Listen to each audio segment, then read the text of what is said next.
Posso fazer plástica valvar em paciente com endocardite? Antes da gente ir pro vídeo, só um lembrete, né? Você tá vendo aqui esse vídeo no YouTube. Se você não tá inscrito ainda no nosso canal do YouTube, você tá de brincadeira, né? Todo dia tem conteúdo novo aqui, gratuito, cardiologia, na prática, que você precisa saber. Então, se você não tá inscrito ainda, clica aqui embaixo em inscrever-se no canal para você não perder nenhuma novidade. Boa dúvida, e foi pergunta do nosso aluno Pedro. Ele perguntou aqui na aula do nosso curso preparatório para a prova de título, na aula 13 de intervenção de insuficiência mitral.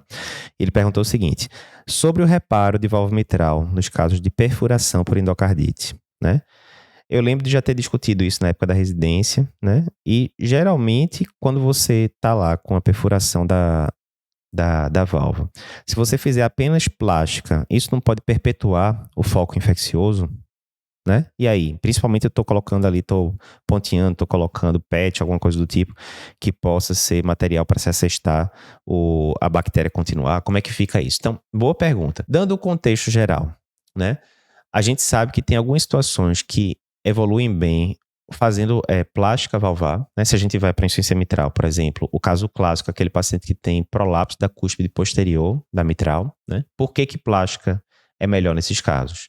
Primeiro, tem estudos mostrando, né, que isso aí tem repercussão, inclusive, de sobrevida, né, no caso do prolapso. Mas você não está colocando uma prótese, né, e a gente sabe que prótese, se eu coloco uma prótese biológica, no minuto zero ela está começando a se desgastar para eu ter que trocar daqui a uns anos. Se eu coloco prótese mecânica, tem toda a dor de cabeça, entre aspas, da anticoagulação a longo prazo. Se eu faço a plástica, primeiro, eu não tenho essas complicações de prótese. Segundo, né, eu não tenho que mexer ali na arquitetura do anel valvar, etc., e eu não corro o risco de perder ali o esqueleto que sustenta o ventrículo esquerdo, digamos assim, né? Existe um esqueleto fibroso ali perivalvar que mantém o ventrículo esquerdo com o formato tradicional dele, aquele formato meio que embala, como a gente chama, né? Na hora que você coloca uma prótese ali, você mexe um pouco com essa arquitetura, o ventrículo pode perder fração de ejeção, ele pode ficar com um aspecto mais abaulado em vez de aspecto embala, né? E por aí vai.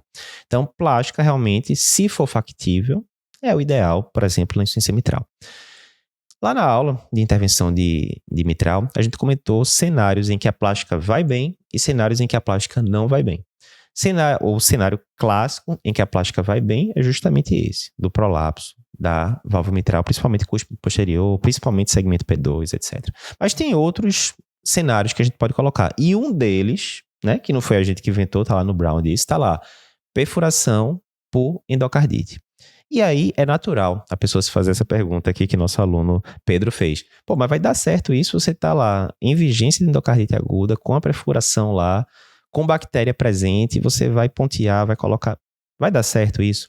Então, aí existe o mundo da prova, existe o mundo da prática, né? Na prática, sinceramente, conversei com várias pessoas, né? Eu nunca vi fazendo plástica em endocardite, né? Nem na época da residência, nem com...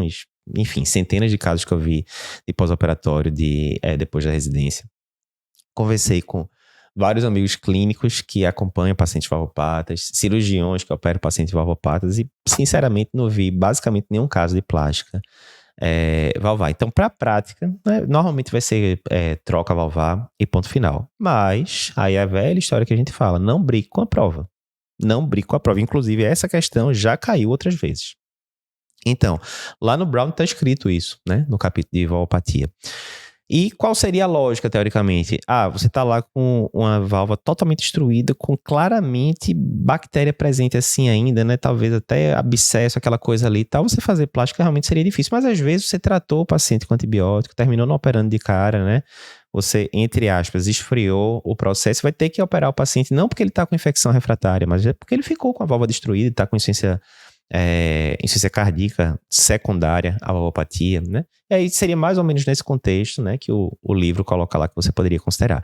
Mas, mais uma vez, prática clínica, né? Basicamente, se você está vendo aqui o vídeo no YouTube, se está escutando no podcast, você tem experiência com isso, manda inclusive mensagem pra gente que a gente tem interesse em saber. Mas do pessoal todo que eu falei, basicamente ninguém tem experiência em fazer plástica em vigência de perfuração por endocardite.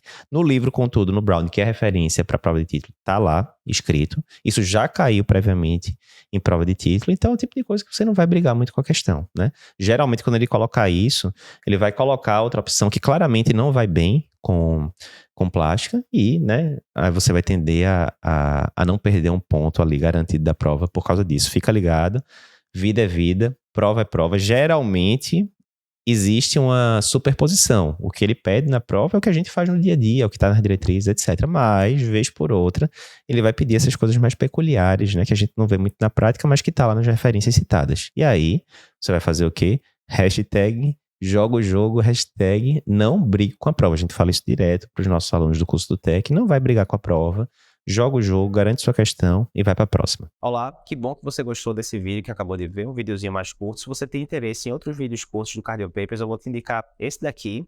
Muita gente já assistiu e gostou. E se você quiser ver o podcast que deu origem a esse vídeo que você acabou de ver, né? Esse vídeo é um corte.